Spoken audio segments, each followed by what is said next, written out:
Hi guys, James at Rampant Lion Reviews again for you today with another beer review. For this one, we are going to head down to Italy once again for the first time in what feels like a good long while. So we're going to have a look at a beer from another brewery that I've never tried anything from before, but these guys seem to have had some really high plaudits in recent times and they're very highly rated in terms of their sour beers. So you might know this, you might not.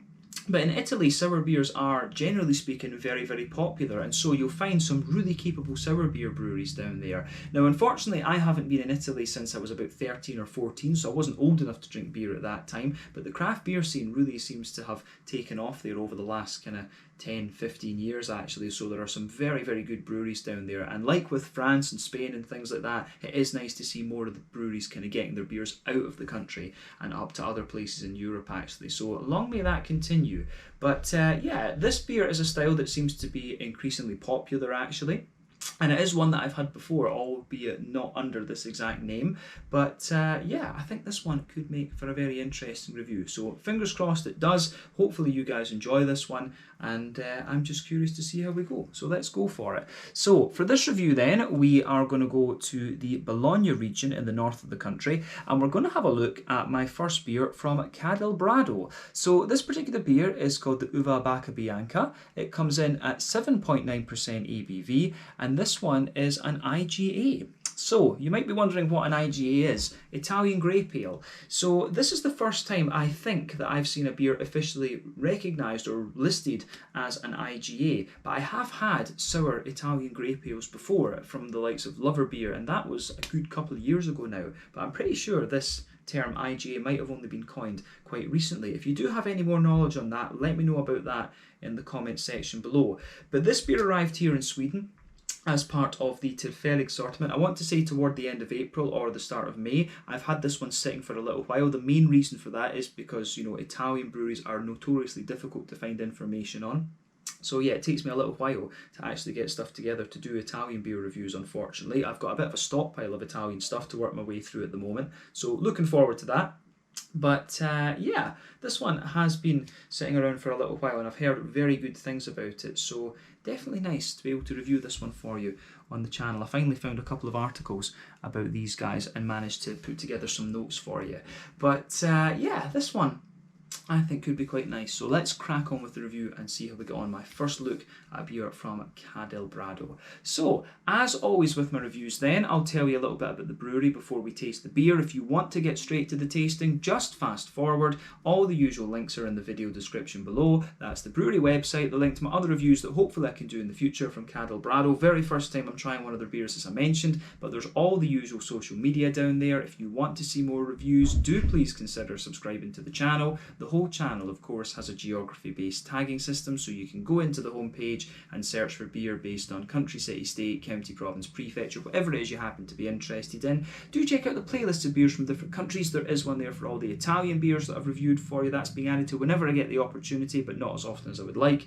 And as always, please do get in touch and let me know some of the other beers and breweries that you guys would like to see me review. It's always great to hear from you guys that are watching the videos, and the support that you show the channel is hugely appreciated. And if you do happen to know any Italian web shops that send their beers to Scandinavia, do let me know about that. But anyway, to tell you a little bit about Brado then, on to my brewery notes. So, Brado are based in Pianoro, to the south of Bologna, the home of the world's oldest university, incidentally, Università di Bologna, somewhere I'd love to go. But yeah, Pianoro, just to the south of Bologna, in the Emilia Romagna region in the north of Italy. So the four friends behind this company are Mario Quark de Baccio, Luca Sartorelli, Andrea Marzocchi, and Matteo De Ulisse. I do apologise if any of those pronunciations are wrong. It's been a while since I did my Italian at school. But Luca and Mario first met back in 2003 when they were studying computer engineering together at Bologna University. And then Matteo moved to Bologna a little bit later in 2005 to study management, and he became Luca's flatmate. So apparently Luca went on a trip to Denver in Colorado and he became fascinated by the beer culture over there and all the different styles and things like this. And around the same time, Mario and some other friends started homebrewing together. But Luca, Mario and a few others, including Andrea, who was studying economics at the time, founded the Brew Lab organisation, which does beer tasting and homebrewing events. It's basically a kind of community that links everyone together, and this is still active today. But gradually their interests kind of moved towards sour beers and mixed fermentations, and it was decided that this was the direction that their commercial brewery was going to take. So the company was officially founded back in 2015, and the brewery opened its doors in 2016. And by the looks of the pictures I've seen, it is actually just kind of a big cellar, if you like. They actually call it the cellar. But by 2019, these guys were producing 35,000 litres of beer over the course of the year, and they've continued to scale this up over the last few years. From what I understand, they've added various new barrels and things into their inventory, and they've just been developing new recipes. But they use a whole host of different fruits and other things in their beers, which is pretty interesting. But the name Ca del Brado, as you can guess, is a little bit unusual. So it's derived as follows. So Ca refers to casa, as in home, their home, local territory, while Brado refers to both slow, from the Greek brados, and also it refers to wild state as well, which I believe comes from Latin. But as of August 2021, when I'm filming this particular review for you, these guys have produced about 25 different kinds of beer according to Untappd, and from what I understand, many of these are re-released every year with different vintages actually. So yeah, a really interesting little brewery, these guys, and it's definitely worth checking out if you get the chance. So yeah, that's all I can really tell you about Ca del Brado for the moment. That was all the information I was really able to find about these guys. But yeah, as I say, we got this beer a couple of months back, and it's just taken me a wee bit of time to get around to making the video for it. But yeah, if you want to learn more about these guys, you can check out the brewery website. You can follow them on Facebook and Instagram to keep up to date with all the latest goings on, and you can check out the Rate Beer, Untappd and Beer Advocate pages to learn a little bit more about all those different beers that they've done. So yeah, let's get on and actually have a taste of this beer itself then. So I'll just let you have a little look at the artwork and stuff before we open it up. As you can see, the bottle has been sweating a little bit because of the glorious Swedish summer that we're having. But yeah, there you can see the fox having a look at the barrels and the grape trees and stuff like this, so the grapevines, we should say. But there you can see the uva bianca. So this little U up here, this little U actually means uva, and you know, uva is grape in the local Italian dialect. But this beer apparently uses Gracetto Gentile grapes, which are called Pignoletto, from the winemaker Gradisolo, and it's aged between 6 and 7 months in former Bordeaux barrels, and it uses a little bit of Styrian Wolf, hops from Slovenia, which are a beautiful hop. They give you some lovely kind of melony notes. But it says on the side here, wild Italian grape ale made with 10% of Gracetto Gentile white grapes of the winemaker Gradisolo. This beer wort is naturally fermented with yeasts and bacteria from the grapes. The beer ages 6 months in oak fodders with the skin grapes in maceration. The beer is light amber with flowery and stone fruits aroma and elegant oxidation notes. The body of the beer is full with tannins and wood, and the dryness helps the drinkability of the beer. Product in evolution, ages well in years. So yeah, I'm not sure. It says it's best before 3rd of 2031, so I'm guessing this one is about 6 months old. I mean, I could keep this and age it for a while, but you know, I want to get a review of this beer out. I want to taste it. I want to taste this one.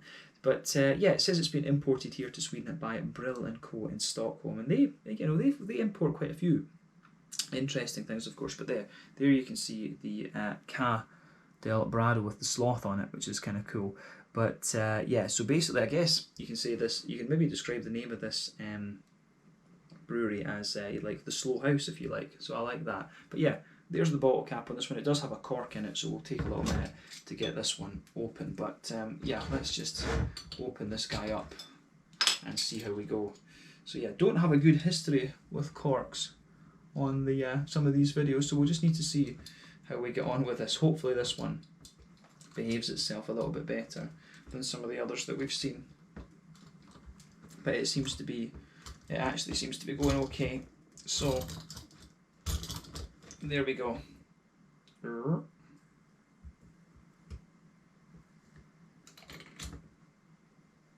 Yeah, that was alright. No bad at all. But yeah, a little bit of smoke on the opening there. So we'll get this guy out and into the glass. There we go. Very curious to see what this one has in store for us. Incidentally, this one is a 300.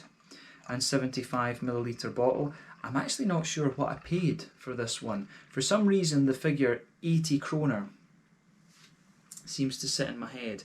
So yeah, 80 kroner is about €8. I'm not sure what you would pay for this one in Italy. And yeah, because I bought this one quite a while ago, I honestly couldn't tell you. I could have looked it up on Systembolaget before I filmed the video, but I just didn't think to do that, to be honest with you. I just wanted to have a taste of the beer. But yeah, anyway.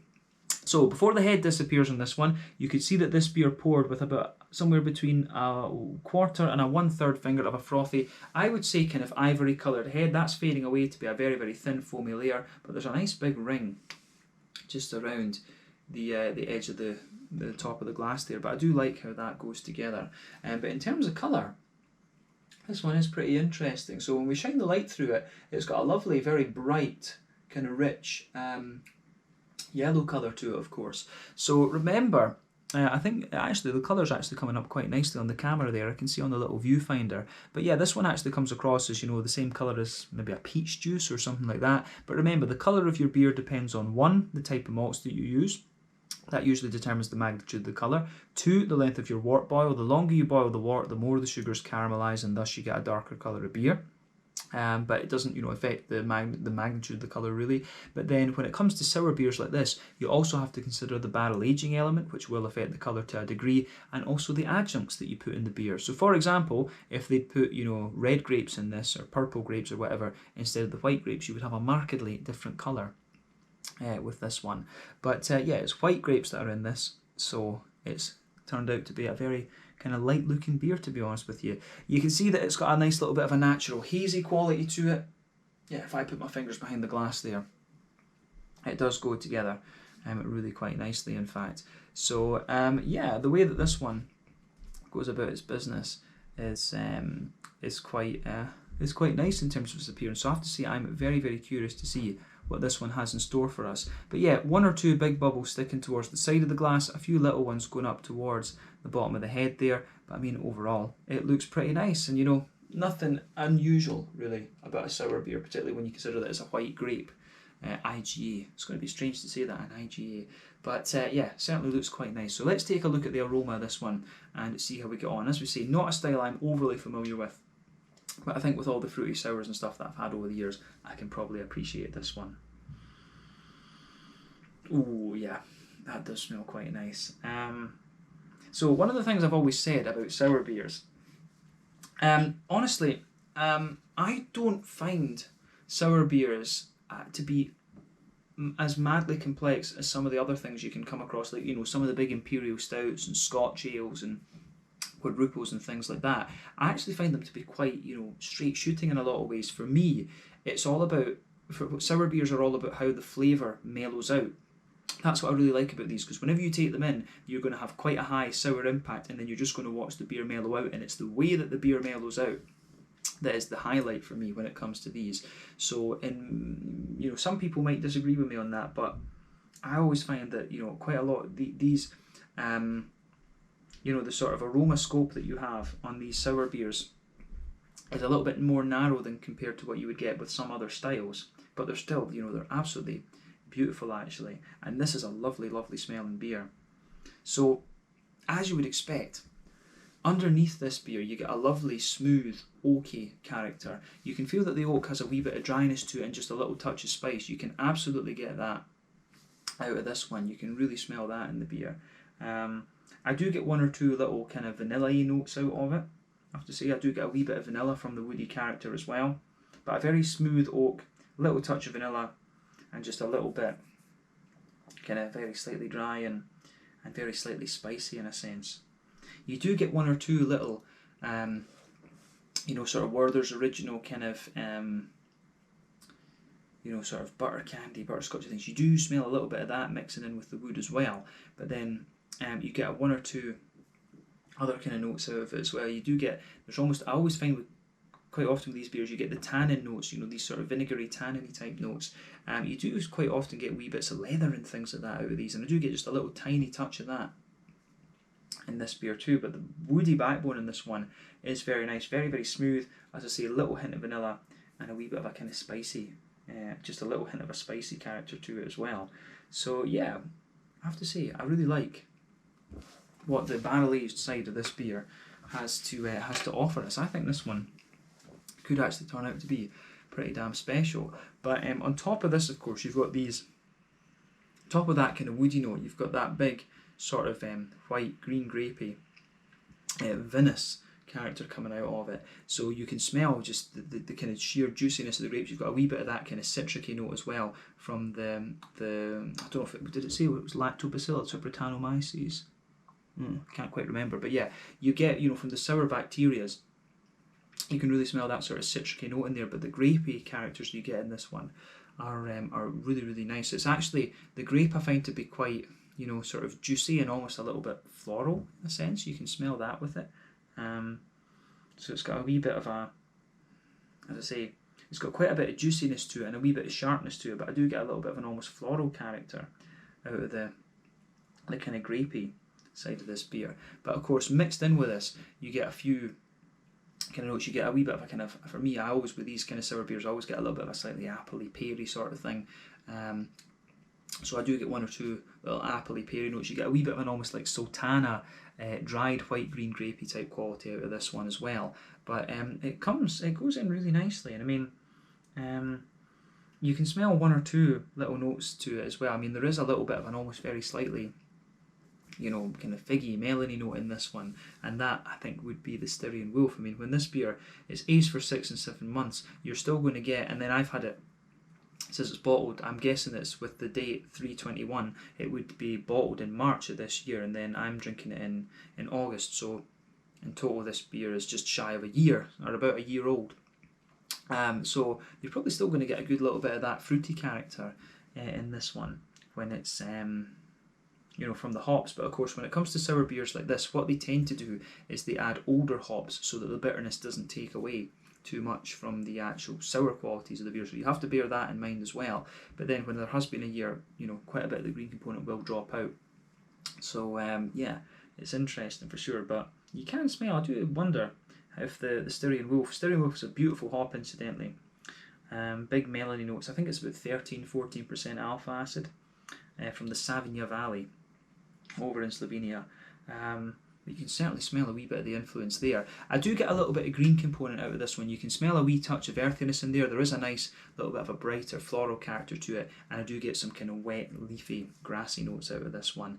But yeah, this aroma is very, very nice, and I have to say I do like this. The one thing I would say to you, if you're not overly familiar with sour beers, you know, have a go at them, you know, have a taste of these, you know, take small little tasters. If you're going to beer bars, try and tune your palate to get used to sour beers, because it's a whole different world actually with these things. But it takes a wee bit of time. When I first tried sour beers, I didn't like them, but you know, these days, you know, once your palate adjusts and you try some of the lambics and things like this, there's a whole other side to beer that awaits you if you can get yourself into these sour beers. Because I do get quite a few comments of people saying, I don't like sour beers that much. You know, just, you know, tune your palate to it. Have little tasters and kind of try and figure out what's going on with them. Start with the sweeter sours and then work your way to the more kind of woody ones like this.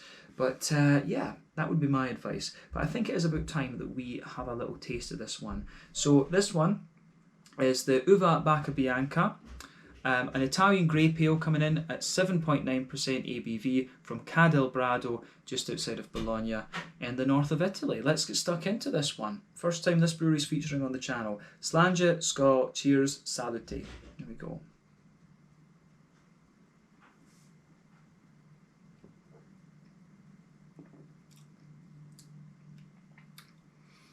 Oh yeah. I'm going to say, this is one of the juicier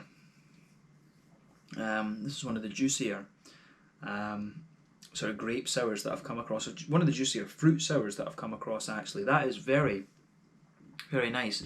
I mean, the thing you always have to bear in mind when you're doing tasting videos like this is your palate is constantly evolving. I mean, you try different styles and you get used to different things.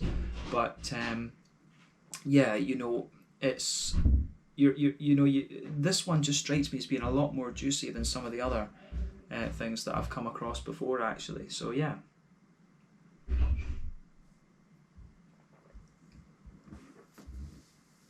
You know, particularly in this more kind of woody sort of classic sour beer, if you like.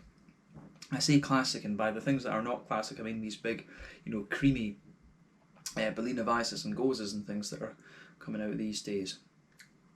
These more old school sours I really like though, and this one seems to be good. I mean, if this beer is anything to go by, I can see why people are going a little bit wild for Cadel Brado. This is really damn solid actually, so well done to them for that. But let's try and break down the flavour of this one for you then, and just describe it a bit more succinctly.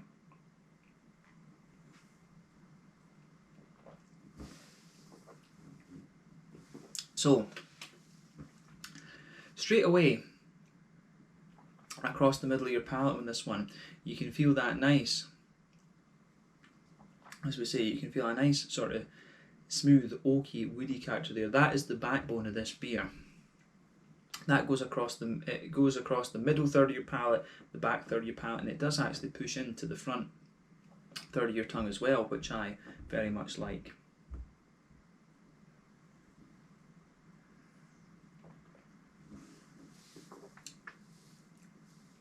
So yeah, the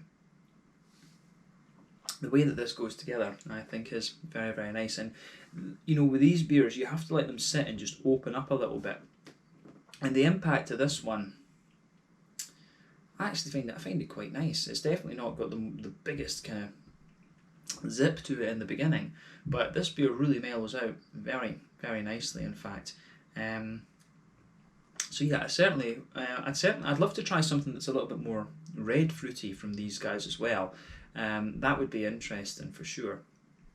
But I think this is, this is very, very nice. In fact, but yeah.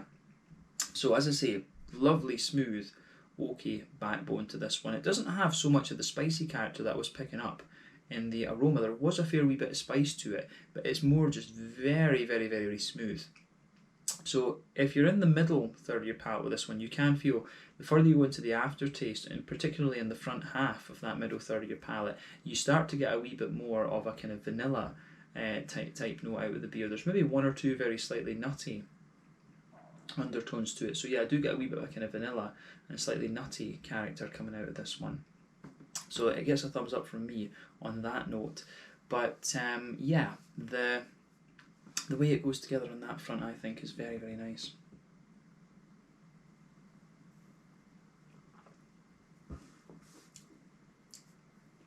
So yeah, on top of that woody layer as well, I do feel that you get, and I find this quite often in these beers, I do feel that you get a slight layer of, a kind of Werther's Original sort of butter candy, butterscotch type thing. I just feel that forms a layer on top of the woody notes as well.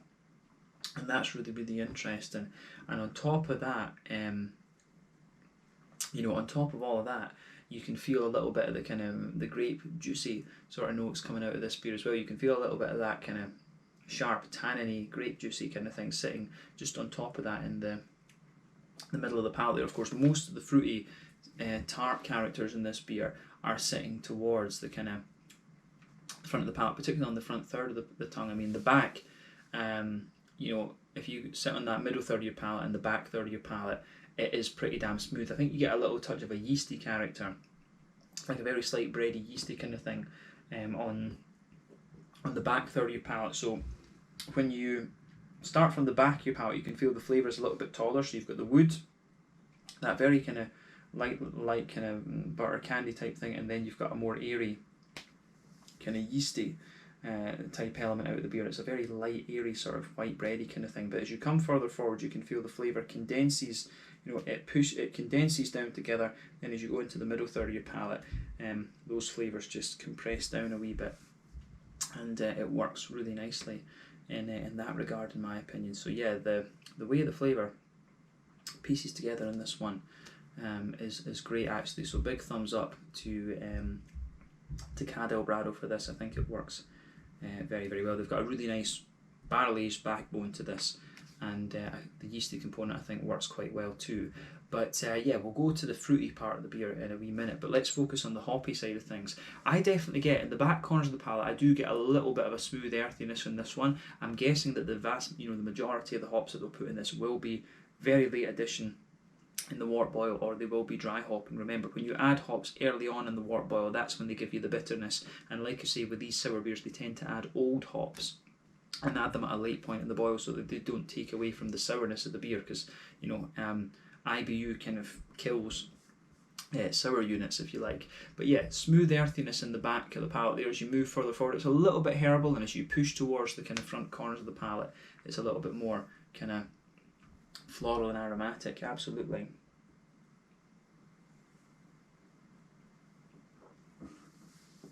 So yeah, lovely little bit of floral aromaticity to this one, but not too pungent. It is actually very, very smooth and kind of wet in a sense, but then as you go round the front curve of the palate, the grassy notes that you get out of this beer are nice and just kind of wet and leafy too, which I very much like. So yeah, the fruity component of this beer is also very nice and just wet and juicy. I do find that this is quite a wet, just juicy sour. I've repeated that a few times, but it is, very, very nicely done, I have to say. So a big thumbs up to Brado for this. I think they've pulled off a really damn solid beer with this one. So my hat, my cap is well doffed to them. But let's focus on the fruity part of the beer then. So the thing I would say about this, I always usually talk about the border region between middle and back third of your palate. You don't really get so much of a border region there with that one. But if we talk about there's a border region between front third and middle third of your palate. So when you build up, there is a wee bit of build up there, a bit of a breadiness and a wee touch of a bread crust. Then the base of that front third of your palate, is more of a kind of smooth, oaky type thing there, and you do get a wee bit. I do get a wee bit of vanilla actually, kind of sitting underneath that front third of your palate. But sitting on top of that, you get that nice oily bubble where those juicy fruity esters kind of roll their way out of the beer from the hops. But then you've also got the soury notes coming on top of that. We never really talked about the impact of this beer other than at the very beginning. So behind the very front tip of the tongue, you get that kind of citricy sharpness coming in from the Brettanomyces and things. But like I say, it's not going to blow the head off you. This is a very juicy and quite subtle sour beer in a lot of ways.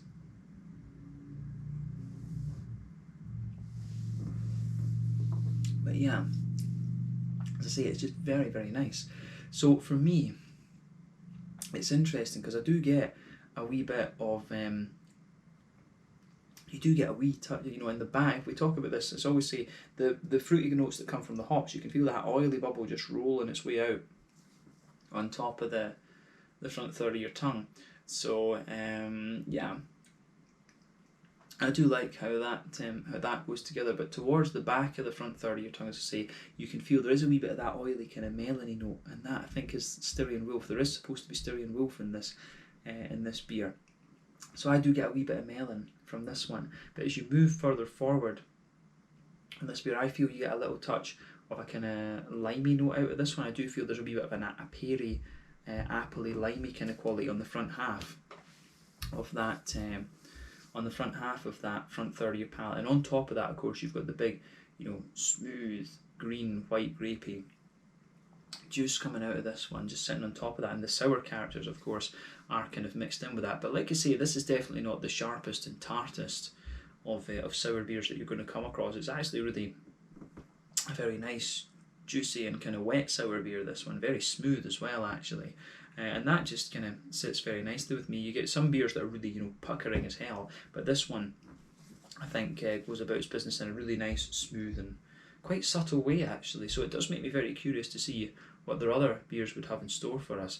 But the other thing I would say, on the back half of that front third of your palate, you do get a little bit of that dried kind of sultana, white green grapey sort of note to the beer as well. That comes out a little bit more the further you go into the aftertaste, and you do get a wee bit of a slightly spicy apple, I think, underneath the grapey notes the further you go into the aftertaste as well, and it mixes in with the kind of grassy elements on the front tip of the tongue.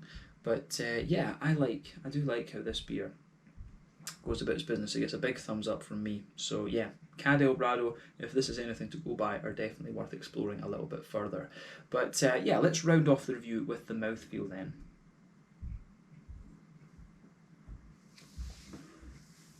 So yeah, this one, as I say, it's definitely I'd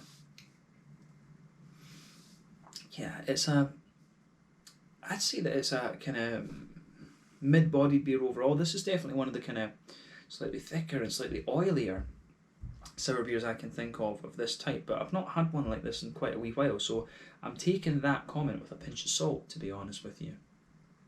So just, yeah, you do the same. But I find this one to be, I think this is kind of towards the, as I say, it comes across as quite a full-bodied sour for me. I always rate sour beers in a different category when it comes to, the body, if you like. But it's got a lovely smoothness to it, as we say. A big kind of, I do find this one's got a big sort of oiliness to it, which I personally enjoy. And a really nice slickness. The carbonation in this one is really smooth and almost non-existent, to be quite honest with you. But it's got a lovely smooth backbone to it, which I really appreciate actually. But the malt base on this one and the barrel aging side of things, like I say, is very smooth. It starts to get a little bit sweeter the further you go into the aftertaste with it. You've got a little bit hoppy character to this one. I say, you've maybe got about 10 IBUs or something like that in this beer.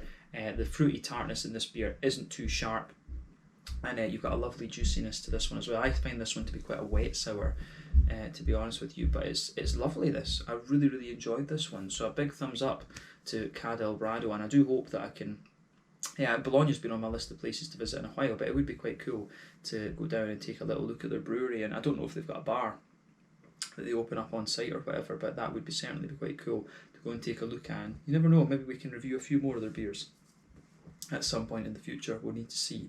So yeah, if you do know any good Italian web shops that send to other countries in Europe, let me know about that in the comment section below. But I think we can round off this review there. This is definitely worth trying actually. For 7.9% ABV, it is very drinkable actually. So yeah, this one was the Uva Baccabianca, 7.9% Italian Grape Ale, lovely beer from Brado, just outside of Bologna in the Emilia, Romagna region in the north of Italy. So there we go. Once again, thank you for watching my beer reviews. Until the next time, please like, subscribe, share, all the usual YouTube stuff. Let me know your own thoughts on this beer in the comment section below. Let me know what your favourite beers are from Brado as well. And we will return to these guys at some point when it can be organised. But thank you again for watching. Check out my social media, check out theirs, and I'll catch you guys in the next one. Slange, skull, cheers, and as they say in Italy, salute.